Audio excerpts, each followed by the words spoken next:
जय हिंद दोस्तों, आप लोग का अपना यूट्यूब चैनल मार्जन में आप सभी का दिल खोलकर स्वागत है। आज मैं बिहार बोर्ड क्लास 10 का सामाजिक विज्ञान में वस्तुनिष्ठ प्रश्न लेकर आया है जो सीधे बिहार बोर्ड के पेपर में छेद करेगा। ठीक है, आप लोग पूरे वीडियो में शिद्दत के साथ बने रहेंगे। इसमें वही ठहरेंगे जो बिहार बोर्ड अपना सपना साकार करना चाहते हैं। 15 से 20 मिनट में यहाँ पे हर क्वेश्चन को पूरा पोस्टमार्टम तौर पर बताया जाएगा। आप लोग पूरे शिद्दत के साथ बने रहेंगे। कही जाती है ना संघर्ष ना तकलीफ तो खाक मजा है जीने में, ना संघर्ष ना तकलीफ तो खाक मजा है जीने में। बड़े बड़े तूफान थम जाते हैं जब आग लगी हो सीने में। अगर सफलता हासिल करने का जुनून है तो पूरे मेरे साथ बने रहिए। कम समय में सिकंदर बनाने का श्रेय दिया जाएगा। ठीक है, पहला क्वेश्चन होगा, किसने कहा मुद्रण ईश्वर की दी हुई महत्तम देन है, सबसे बड़ा तोहफा है? तो इसका ऑप्शन बी हो जाएगा, मार्टिन लूथर ने कहा। किसने कहा? मार्टिन लूथर ने। इसके पहले जानेंगे ये 7 फेर वाली सीरीज होगी। ठीक है, 7 फेर वाली सीरीज जो सीधे बिहार बोर्ड के पेपर में छेद करेगा, एकदम छपेगा। ठीक है, आप लोग पूरा शिद्दत के साथ बने रहे। दूसरा क्वेश्चन है, विश्व में सर्वप्रथम मुद्रण का शुरुआत कहाँ हुआ? चीन में हुआ। कहाँ हुआ? चीन में। चीन दुनिया का पहला देश है जहाँ पे जनसंख्या सबसे अधिक था, लेकिन अभी इसका स्थान पूरा दुनिया में दूसरा स्थान हो गया है। ये बात याद रखेंगे। चीन में सिविल सर्विस की परीक्षा सबसे पहले शुरू हुई थी, ये भी बात याद रखेंगे। क्वेश्चन नंबर 3 है, मुद्रण का आविष्कार कहाँ हुआ था? तो ऑप्शन सी हो जाएगा, चीन में हुआ था। कहाँ हुआ था? चीन में। क्वेश्चन नंबर 4 है, भारतीय समाचार पत्रों के मुक्तिदाता के रूप में भारत के गवर्नर जनरल विख्यात कौन है? चार्ल्स मेटाकफ। कौन है भैया? चार्ल्स मेटाकफ भारतीय मुक्तिदाता का जन्मदाता कहे जाते हैं। याद रखेंगे, कहीं ना कहीं पेपर में छपने वाली प्रश्न होगी। क्वेश्चन नंबर 5 है, मार्टिन लूथर कौन थे? तो धर्म सुधारक थे। कौन थे? धर्म सुधारक थे मार्टिन लूथर। क्वेश्चन नंबर, और मार्टिन लूथर के द्वारा 95 पुस्तक के लेखक भी थे। कौन? मार्टिन लूथर जो 95 पुस्तक के लिखे थे। ठीक है, 95 पुस्तक या 95 पुस्तक, ये भी याद रखेंगे, उसका नाम ही ऐसा है। क्वेश्चन नंबर 6 है, आर्थिक संकट के कारण यूरोप में कौन सी नई शासन प्रणाली का उदय हुआ? तो इसका आंसर हो जाएगा ऑप्शन सी, फांसीवादी नाजीवादी शासन प्रणाली का उदय होता है। याद रखेंगे, आर्थिक संकट अमेरिका में कब आई थी? 1929 में। ये भी छपेगा, अमेरिका में आई थी, 33 तक बनी रही। क्वेश्चन नंबर 7 है, आधुनिक युग में अर्थव्यवस्था के क्षेत्र में होने वाले सबसे बड़ी क्रांति क्या थी? तो इसका आंसर हो जाएगा ऑप्शन बी, औद्योगिक क्रांति। कौन थी? औद्योगिक क्रांति। और औद्योगिक क्रांति सबसे पहले कहाँ आया था? इंग्लैंड में आया था। ठीक है, ये बात याद रखेंगे। क्वेश्चन लघुत्तर ये पूछे जाते हैं कि औद्योगिक क्रांति से आप क्या समझते हैं? तो कहेंगे औद्योगिक क्रांति एक ऐसी प्रक्रिया है जिसमें किसी वस्तु का निर्माण मानव अपने हाथों से न कर बड़े बड़े मशीन और यंत्रों से करता है, तो वस्तु का निर्माण अपार मात्रा में होती है। यही प्रक्रिया औद्योगिक क्रांति कहलाती है, जो सर्वप्रथम इंग्लैंड में आई थी 18वीं शताब्दी में। ये भी बात याद रखेंगे। क्वेश्चन नंबर 8 है, भूमंडलीकरण की शुरुआत किस दशक में हुआ था? तो ऑप्शन ए हो जाएगा, 1990 के दशक में भूमंडलीकरण की शुरुआत हुआ था। ये बात याद रखेंगे। ठीक है, और इसी 1990 में देखा जाए, 1990 में भूमंडलीकरण की शुरुआत हुआ था। और क्वेश्चन कुछ बनते हैं 1990 को लेकर, मैं 1 मिनट के अंदर आपके सामने पेश करने वाला हूं। अगला क्वेश्चन देख लेंगे। ठीक है,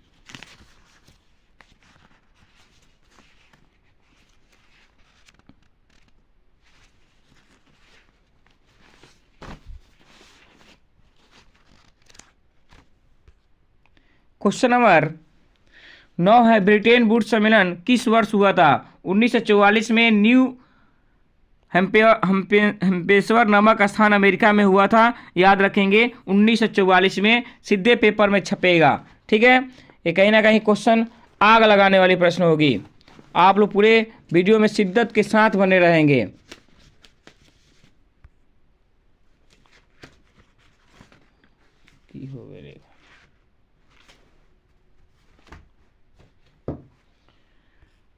अगला क्वेश्चन है, गिरमिटिया मजदूर किसे कहा जाता है? तो अनुबंधित मजदूर को गिरमिटिया मजदूर कहा जाता है। ठीक है, जो बिहार के पश्चिमी क्षेत्रों से लेकर जाया जाता था और उनको विदेशों में ले जाकर काम करवाया जाता था, गन्ना की खेती में, चाय की खेती में।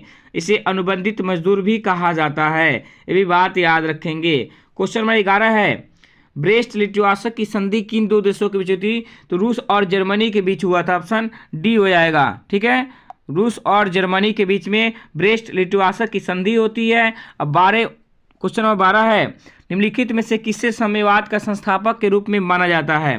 तो इसका आंसर हो जाएगा ऑप्शन डी, कार्ल मार्क्स को माना जाता है। किसे माना जाता है? कार्ल मार्क्स को। क्वेश्चन नंबर 13 है, साम्यवादी घोषणा पत्र लेखक कौन है? तो कार्ल मार्क्स और एंगल्स है। साम्यवादी घोषणा पत्र प्रकाशित की जाती है 1848 में, जो समाजवाद का जनक भी कहा जाता है। क्वेश्चन नंबर, रूस में कृषक दास का अंत कब हुआ था? 1861 में हुआ था। ठीक है, 1861 में रूस में कृषक दास का अंत होता है और इसी 1861 में नील विद्रोह होती है बंगाल में सबसे पहले। ये बात याद रखेंगे, ये कहीं ना कहीं क्वेश्चन छपने वाली प्रश्न होगी।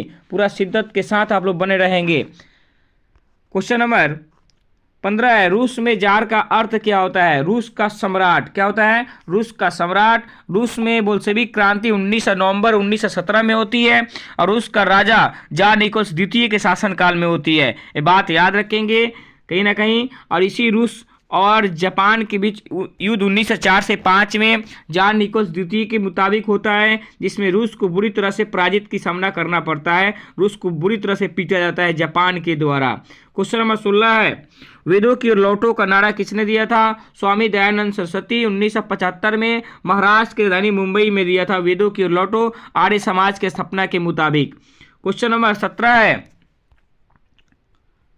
ब्रह्मा समाज की स्थापना किसने की थी? राजा राम मोहन राय ने ब्रह्मा समाज और आत्मीय समाज की स्थापना किया था, राजा राम मोहन राय। ठीक है, याद रखेंगे। क्वेश्चन नंबर 18 है, गांधी जी ने साबरमती आश्रम की स्थापना किस वर्ष की थी? 1916 में साबरमती आश्रम की स्थापना की जाती है। 1916 में रंपा विद्रोह होता है। 1916 में औद्योगिक आयोग की नियुक्ति होती है। ये बात याद रखेंगे, सीधे पेपर में छपने वाला प्रश्न होगा। और 1916 में होम रूलिंग आंदोलन की शुरुआत की जाती है एनी बेसेंट और बाल गंगाधर तिलक के द्वारा। ये भी बात याद रखेंगे। क्वेश्चन नंबर 19 है, असहयोग आंदोलन का प्रस्ताव कांग्रेस के किस अधिवेशन में पारित हुआ था? तो ऑप्शन ए हो जाएगा सितंबर 1920 कोलकाता अधिवेशन। इस असहयोग आंदोलन भारतीय इतिहास का पहला जन्म था, जिसका नेता महात्मा गांधी थे। ठीक है, याद रखेंगे। क्वेश्चन नंबर 20 है, पूर्ण स्वराज की मांग का प्रस्ताव कांग्रेस के किस वार्षिक अधिवेशन में पारित किया गया था? 1929 लाहौर अधिवेशन। ठीक है, ऑप्शन ए हो जाएगा 1929 लाहौर अधिवेशन। जब पूरी दुनिया नींद में थी, सो रही थी, तो उस समय 12 बजे रात को 31 दिसंबर 1929 को पंडित जवाहरलाल नेहरू के द्वारा रावी नदी के तट पर जाकर लाहौर में पाकिस्तान के छाती पर तिरंगा गड़ा गया। उसकी याद में 26 जनवरी हम लोग मनाते हैं। ठीक है, और ये घोषणा की जाती है 26 जनवरी 1930 को। क्वेश्चन नंबर 21 है, सत्ता में साझेदारी सही है क्योंकि विभिन्न समुदाय के बीच टकराव कम होती है। ठीक है, याद रखेंगे। क्वेश्चन नंबर 22 है, निम्न में से कौन सा पंचायती राज व्यवस्था का दूसरा स्तर है? पंचायत समिति। कौन है भैया? पंचायत समिति। पंचायती राज व्यवस्था की शुरुआत 2 अक्टूबर 1959 में नौगढ़ जिला से, कहाँ से? राजस्थान के नौगढ़ जिला से शुरू होता है, लागू होता है और शुरू होता है आंध्र प्रदेश से। किस समिति की सिफारिश पर? बलवंत राय मेहता समिति की सिफारिश पर शुरू की जाती है। इसको 3 हिस्सा बांटा जाता है, एक ग्राम पंचायत और एक पंचायत समिति और एक जिला तौर पे 3 हिस्सा में बांटने का कार्य किया जाता है बलवंत राय मेहता समिति के सिफारिश पर। क्वेश्चन कहीं ना कहीं पेपर में छपेंगे। ये दूसरा स्तर पूछे, पहला स्तर पूछे या तीसरा स्तर पूछे। पहला ग्राम पंचायत जिसका संबंध सीधे गांव से था, दूसरा पंचायत समिति जिसका संबंध प्रखंड से था, और तीसरा जिला पंचायत जिसका जिला परिषद जिसका संबंध था जिला से। ठीक है, याद रखेंगे। क्वेश्चन नंबर तीसरा है 23 है, कौन से संविधान अधिनियम के द्वारा पंचायत का तीसरा स्तर बनाया गया था? यही सीधे छपेगा। ठीक है, क्वेश्चन ऑप्शन बी हो जाएगा 73वां संविधान संशोधन के मुताबिक पंचायत समिति का तीसरा स्तर बनाई जाती है। ये कहीं ना कहीं छपने वाली प्रश्न होगी। क्वेश्चन नंबर 24 है, निम्न में से कौन नगर निगम के आय स्रोत नहीं है? तो इसका आंसर हो जाएगा ऑप्शन बी, आयकर नहीं है। कौन नहीं है भैया? आयकर।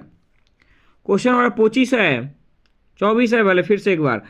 नोबेल पुरस्कार से सम्मानित बांग्लादेशी अर्थशास्त्री कौन थे?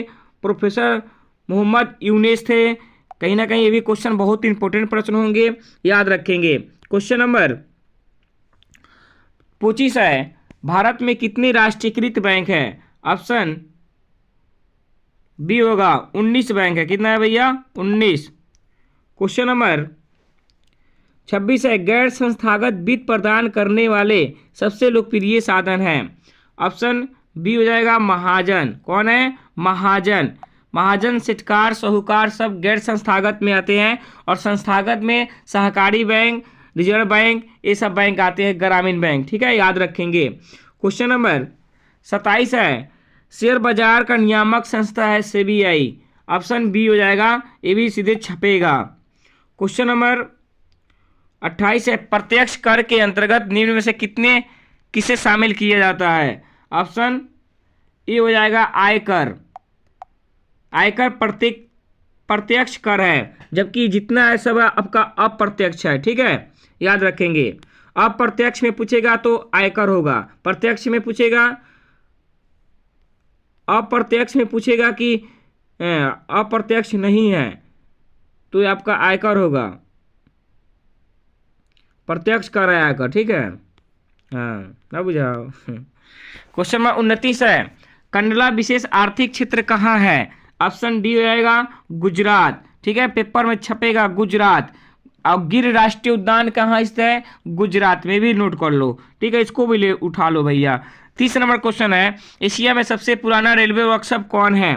तो जमालपुर रेलवे वर्कशॉप सबसे पुराना है। इसका लघुत्तरीय में इसका प्रश्न को मैं चर्चा करेंगे शाम को संभवतः।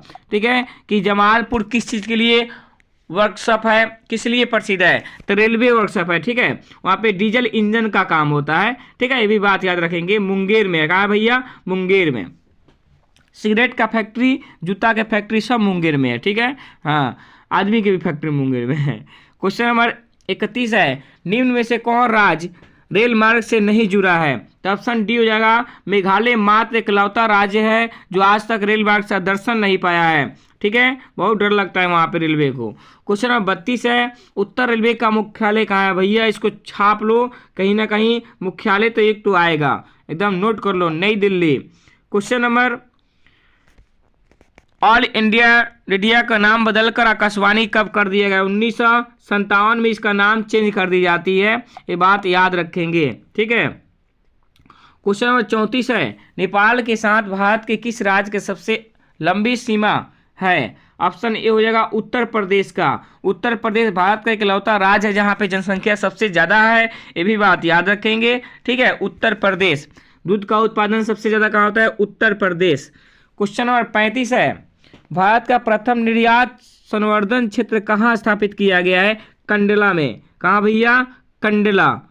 क्वेश्चन नंबर 36 है, 35 है, महासागर तल के कंपन का परिणाम है? सी सुनामी। कौन है? सुनामी। सुनामी एक प्रकार के प्राकृतिक आपदा है, मानवीय नहीं है।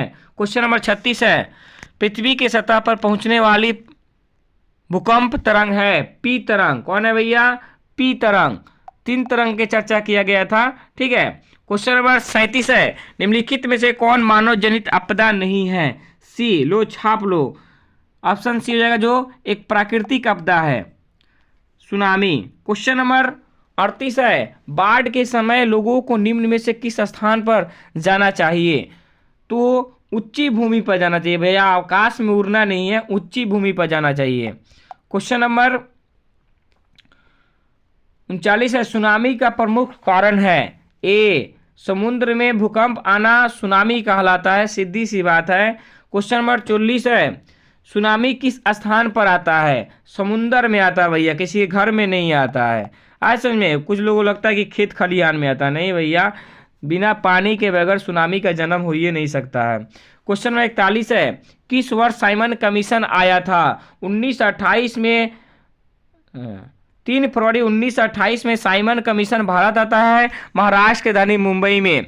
इसको घोर विरोध किया गया, लाला लाजपत राय ने कहा साइमन कमीशन गो बैक, यानी साइमन कमीशन वापस जाओ का नारा लगाते हैं। इस प्रकार साइमन कमीशन का स्वागत काले झंडा के साथ किया जाता है और बेचारा साइमन कमीशन भाग जाता है। साइमन कमीशन को स्टैट्यूटरी कमीशन या गोरे कमीशन या वाइट कमीशन भी कहा जाता है, जिसमें 7 अंग्रेज सदस्य थे। इसका गठन ब्रिटेन में 27 में किया गया और भारत आया 1928 में, 3 फरवरी 1928 सीधे छपेगा। ठीक है, लूट लो इसको।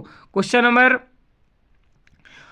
अगला होगा। और 1928 में नेहरू रिपोर्ट प्रकाशित हुआ था। 1928 में अखिल भारतीय किसान सभा का गठन की जाती है, ये भी बात याद रखेंगे। और ठीक है, 1928 में बारदोली सत्याग्रह भी 1928 में सरदार वल्लभ भाई पटेल के नेतृत्व में अहमदाबाद में होती है, गुजरात में बारदोली सत्याग्रह। क्वेश्चन नंबर 42 है। हाँ, अखिल भारतीय किसान सभा का गठन किस वर्ष हुआ था? ये भी लूट लो, 1928 में हुआ था भैया। क्वेश्चन नंबर 43 है। हिंद स्वराज पुस्तक के लेखक कौन है? बुढ़ऊ M.K. गांधी, जिनका हाल ही में मतलब देखा जाए तो निधन हो गया था। 30 जनवरी 1948 का उसका दिवस मनाई गई थी, राष्ट्रीय शहीद दिवस। जो बहुत ही महान व्यक्ति थे महात्मा गांधी, जो मेरे जीवन में बहुत बदलाव लाने का काम किए। इनकी कुछ पुस्तकें थी। न्यू इंडिया, यंग इंडिया के संपादक महात्मा गांधी थे। हरिजन पत्र के संपादक महात्मा गांधी थे। माई एक्सपेरिमेंट विथ ट्रूथ के संपादक महात्मा गांधी थे, ये बात याद रखेंगे। इनका राजनीतिक गुरु गोपाल कृष्ण गोखले और दार्शनिक लियो टॉल्स्टॉय थे। और 9 जनवरी 1915 में साउथ अफ्रीका से दक्षिण अफ्रीका से भारत आए थे, ये बात याद रखेंगे। कुछ इंपॉर्टेंट क्वेश्चन है जो सीधे छपेंगे, ठीक है। और इनके 5वें पुत्र जमुनालाल बजाज थे। 4 पुत्र हरिलाल, मनीलाल, रामदास, देवदास थे। और इन्हें जलियांवाला बाग हत्याकांड के दुख से केसर हिंद की उपाधि वापस भी कर दी थी, ये भी बात याद रखेंगे भैया। और इन्होंने भारत छोड़ो आंदोलन की शुरुआत किया था 8 से 9 अगस्त 1942 में। महाराष्ट्र की राजधानी मुंबई ग्वालियर टैंक मैदान से इन्होंने भारत छोड़ो आंदोलन की शुरुआत करते हैं और नारा देते हैं करो या मरो का, ठीक है, ये भी बात याद रखेंगे, ठीक है। असहयोग आंदोलन के नेता चुना जाता है महात्मा गांधी को, या खिलाफत आंदोलन के नेता महात्मा गांधी, ठीक है। क्वेश्चन नंबर अगला है 44। रामपा विद्रोह कब हुआ था? 1916 में। लो लूट लो भैया, 1916 में। 1917 में चंपारण सत्याग्रह। 1919 में रॉलेट टैक्स, जलियांवाला बाग हत्याकांड, खिलाफत आंदोलन 1919 छाप लो। 1918 में मीर मजदूर आंदोलन, खेरा सत्याग्रह। 1918 में इंग्लैंड में महिलाओं को वोट देने का अधिकार प्रदान किया जाता है। क्वेश्चन नंबर 45 है। दिसंबर 1929 में किस नदी के तट पर नेहरू जी के द्वारा तिरंगा का झंडा फहराया गया था? रावी, पाकिस्तान, लाहौर, रावी। क्वेश्चन नंबर 46 है। गंगा नदी पर गांधी सेतु किस शहर के निकट अवस्थित है? पटना। बिहार की राजधानी कहाँ है भैया? पटना। गोलघर कहाँ स्थित है भैया? पटना। क्वेश्चन नंबर 47 है। कौन सी नदी भ्रश घाटी से होकर बहती है? ताप्ती नदी। कौन भैया? ताप्ती। ताप्ती नदी के तट पर कौन स्थित है? गुजरात। तापी कहते हैं, तापी, गुजरात ताप्ती पर है।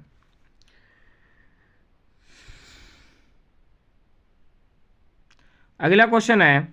कौन सी नदी प्रायद्वीपीय भारत की सबसे लंबी नदी है? गोदावरी। कौन है भैया? बुड्ढी नदी किसे कहते हैं? गोदावरी को कहते हैं। क्वेश्चन नंबर 49 है। सिंधु जल समझौता 1960 में हुआ था भारत और पाकिस्तान के बीच, ठीक है। क्वेश्चन नंबर 50 है। शंगपो किस नदी का उपनाम है? तो ऑप्शन हो जाएगा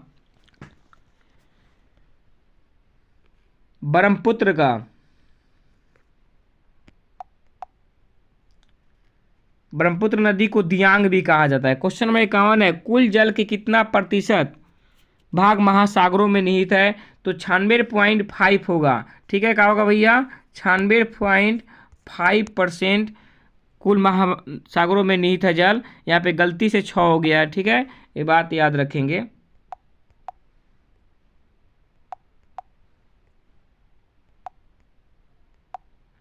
किस राज्य में वन का विस्तार सबसे अधिक है? ऑप्शन हो जाएगा मध्य प्रदेश। कहाँ भैया? ऑप्शन सी, मध्य प्रदेश में वन का विस्तार सबसे अधिक है और सबसे कम बिहार में है, ये भी बात याद रखेंगे। ये कहीं ना कहीं पेपर में छपने वाली प्रश्न होगी। आप लोग इस वीडियो को लाइक कीजिए और सब्सक्राइब कीजिए नए चैनल पर हैं तो, और कमेंट में बताइए वीडियो कैसे लगा। सीधे 7 फिर वाली सीरीज है भैया, ये सीधे आग लगाएगी, ठीक है। धन्यवाद। जय हिंद, जय भारत। फिर मिलते हैं अगले वीडियो में एक नए जोश और जुनून के साथ माँ 8 जून चैनल पे। वंदे मातरम।